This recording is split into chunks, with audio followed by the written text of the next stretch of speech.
Hi guys, this is I'm going to try and make this a quick video. I've got quite a few things to cover. Basically, I want to give people who haven't been keeping up with the videos that have been posted online a quick catch up. If I can say quick, I'll try and make it quick. So, National Security Advisor H.R. McMaster on Saturday said there was an increasing likelihood of war with North Korea. Senator Lindsey Graham said it was time to start moving American dependents out of South Korea so they don't get stuck in the middle of the fighting. It was, in other words, a particularly scary few days in the Trump administration standoff with North Korea, and there's reason to think the situation may get even more tense in the days ahead. On Monday, the US sent 24 stealth fighter jets to South Korea for a large-scale military exercise that North Korea said will push the already acute situation on the Korean Peninsula to the brink of nuclear war. The heated words come just days after Pyongyang tested a long-range missile late last month that is potentially capable of hitting the entire mainland US, including Washington, D.C. That test led President Trump to say, "I will only tell you that we will take care of it." That test was scary enough, but this past weekend seemed to set the stage for an even more dangerous phase of the crisis. Last Tuesday, North Korea tested what it calls the Hwasong-15. It's North Korea's most powerful missile yet, and it traveled 10 times higher than the International Space Station after it launched. Experts believe the missile could hit America's eastern seaboard, but questions remain as to whether North Korea can reliably fit a miniaturized nuclear weapon atop the projectile and detonate it in the US. That was the backdrop for McMaster's conversation on December the 2nd with Fox News' Brett Baer at the Reagan National Defense Forum, a yearly defense conference in California. You can check that out online. So Breyer said, so has the potential of war with North Korea increased since the latest launch? McMaster said, I think it's increasing every day, which means we're in a race really to be able to solve this problem. Experts didn't react too kindly to his comments, of course. And then Lindsey Graham spoke to CBS News' John Dickerson on Face the Nation on Sunday and followed up McMaster's comments. Dickerson asked Graham, where are we with North Korea right now? And Graham said, we're getting close to a military conflict because North Korea is marching toward marrying up the technology of an ICBM with a nuclear weapon on top that can not only get to America but deliver the weapon. We're running out of time. McMaster said that yesterday in reference to the conversation he had the day before. I'm going to urge the Pentagon not to send any more dependents to South Korea. South Korea should be an unaccompanied tour. It's crazy to send spouses and children to South Korea, given the provocation of North Korea, so I want them to stop sending dependents, and I think it's now time to start moving American dependents out of South Korea. So let's be clear about what McMaster and Graham are saying. The US and North Korea appear to be on the path to war, and there appears to be no solution for peace in sight. Therefore, Graham argues the US should stop sending family members of American military personnel to South Korea and start taking those already there out of the country. There are serious reasons to worry about the damage North Korea could do to South Korea, where 28,500 US troops and their dependents reside. So if the US attacks North Korea, experts believe Pyongyang will retaliate not just against America but also against Seoul and Tokyo. Simulations of that possibility produce pretty bleak results. One war game by The Atlantic back in 2005 predicted that a North Korean attack would kill 100,000 people in Seoul, a city of around 25.6 million people, in the first few days alone, and others put the estimate even higher. The war game mentioned by the National Interest predicted Seoul could be hit by over 500,000 shells in under an hour. And it's worth noting that McMaster has talked about the growing prospect of war with North Korea for a long time, and Lindsey Graham appears to just discuss thousands of people dying on the Korean Peninsula during the conflict. And even Donald Trump has said that he would unleash fire and fury on North Korea if it continued to develop its nuclear program, which it is. So the US and South Korea started a large-scale aerial military exercise on Monday, and America sent 6 F-22s and 18 F-35 stealth fighters to participate in the drill. And that's worth highlighting because the US would certainly use those warplanes if there was actually a war with North Korea. Since those planes are stealth and very fast, they'll have an easier time flying into North Korean airspace and destroying artillery and possible nuclear sites. And those same jets will participate in the 5-day Vigilant Ace exercise, which we've talked about, which involves 230 aircraft and 12,000 US military personnel. They say it takes place every year in the late fall or early winter, and it's not a response to North Korea's latest missile test.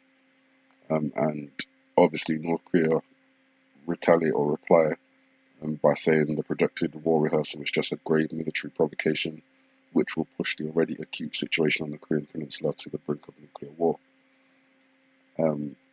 North Korea regularly puts out threatening statements like that when the US and South Korea fly planes near it during training, which they do fairly often. In 2013, for example, the US and South Korea practiced a bombing run where 2 American B-2 stealth bombers dropped 8 fake munitions near North Korea as part of the Foul Eagle annual exercise. This year, Foul Eagle included around 30,000 US and South Korean troops who jointly participated in air, sea, and special operations from March to April. The US also flew bombers over North Korea in September and in November, and each time it led to an angry statement from the North Koreans. The real question is, will things get worse? So thank you for listening to that part and just watching the screen on a static image. I know that can be pretty boring, but hopefully you was able to listen and catch up with what's occurred pretty much in the last 72 hours up to a month, and some examples from like a year or two ago. So we already know about North Korea's, we already know about the potential for an EMP attack on the United States power grid, and that was something that Dr. Pry mentioned as part of the EMP Commission. And now we have another specialist, we'll say. His name is Mr. Bartlett, and he has warned the US and President Donald Trump that they must wake up to the threat of an EMP attack on the country, which would wreak havoc to the entire power grid. What I really want to point out is the scenario in which that could happen, which he mentions. He says down here, at one point, Vladimir Lukin, which is one of the Russians, which was in this meeting with him, he said, he looked up at him and he said, if we really wanted to hurt you, we, with no fear of retaliation, we would launch an SLBM from the ocean, detonate a nuclear weapon high above your country, and shut down your power grid and communications for 6 months or so. Now that is an exact scenario of what we've been looking at, involving submarines, nuclear weapons, EMP attack. That's the scenario right there. So, us YouTubers are not the only ones who are looking at that scenario and saying that there's a high possibility that it could happen. Obviously, there's various documentaries and stuff out there online which you can see. I posted a National Geographic documentary on my channel. If you want to watch it, it's about an hour and something, but it's quite interesting to see what the potential scenario of something like that happening could result in. And then you've got the Pentagon deploying a THAAD anti-missile system on the West Coast to protect against a North Korean ICBM attack. And this comes days after North Korea launched its most advanced ICBM with a range of 8,000 miles plus, which will put the entire US in the strike range of this missile. What I find particularly interesting about this story is a lot of focus on the West Coast and not so much focus on the East Coast.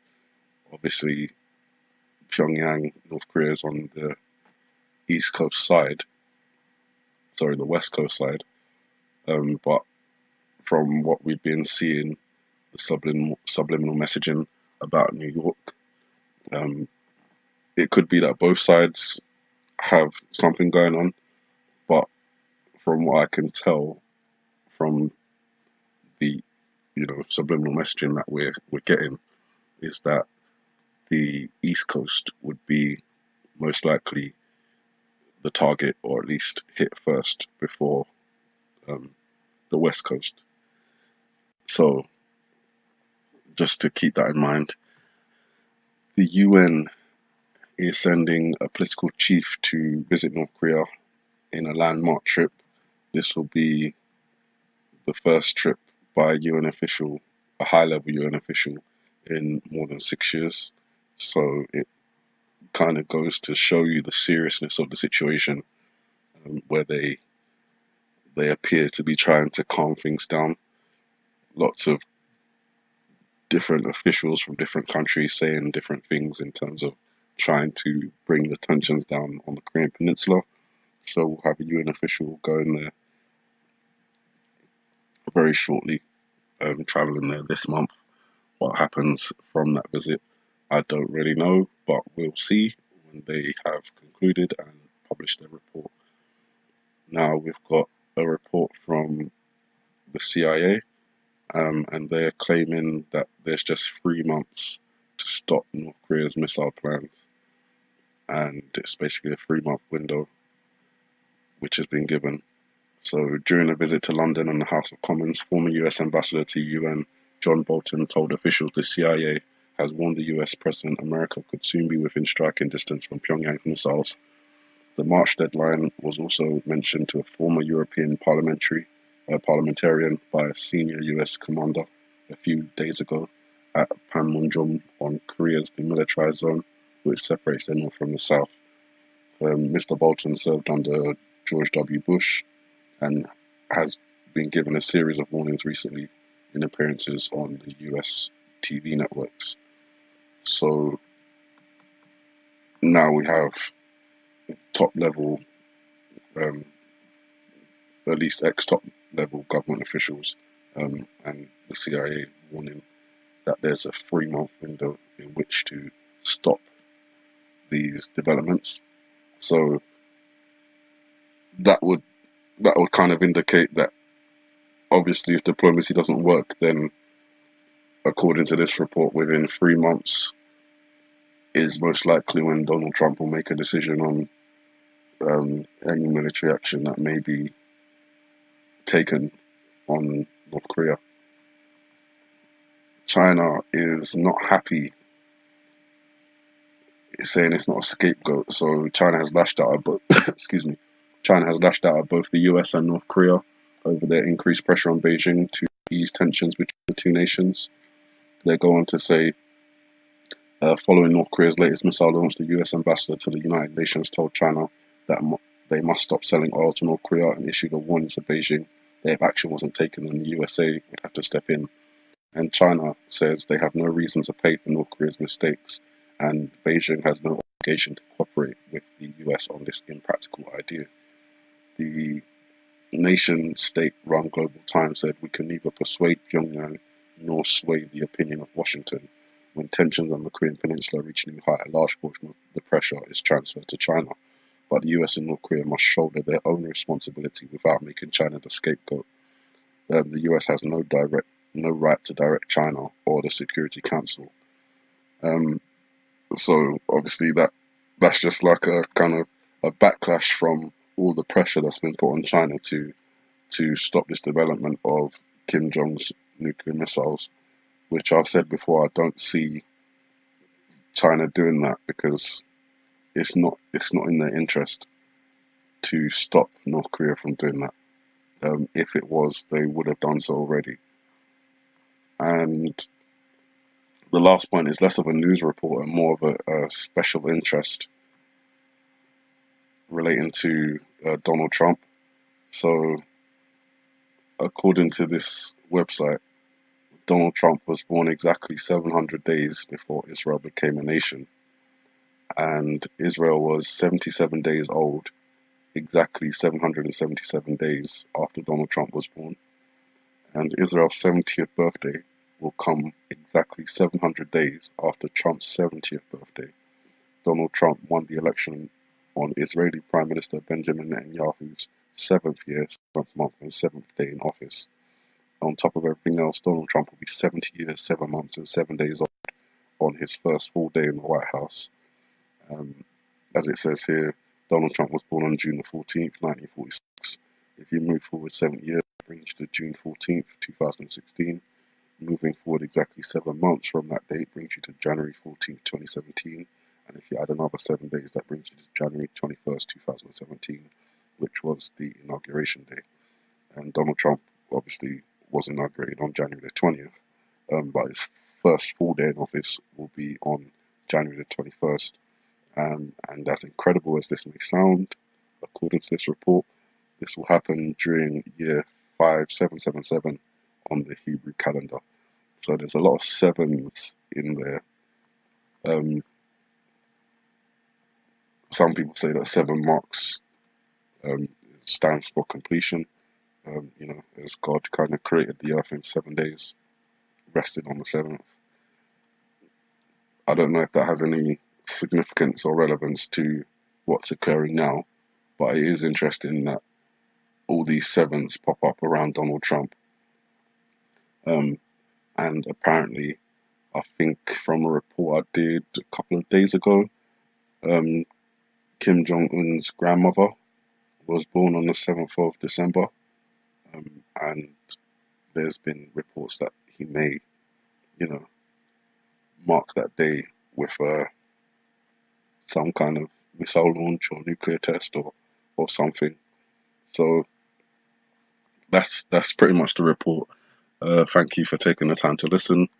Um, I hope that everything goes forward smoothly. I'm going to continue to watch December with interest, because, as I keep saying, things are already tense, and they just keep getting more tense. So,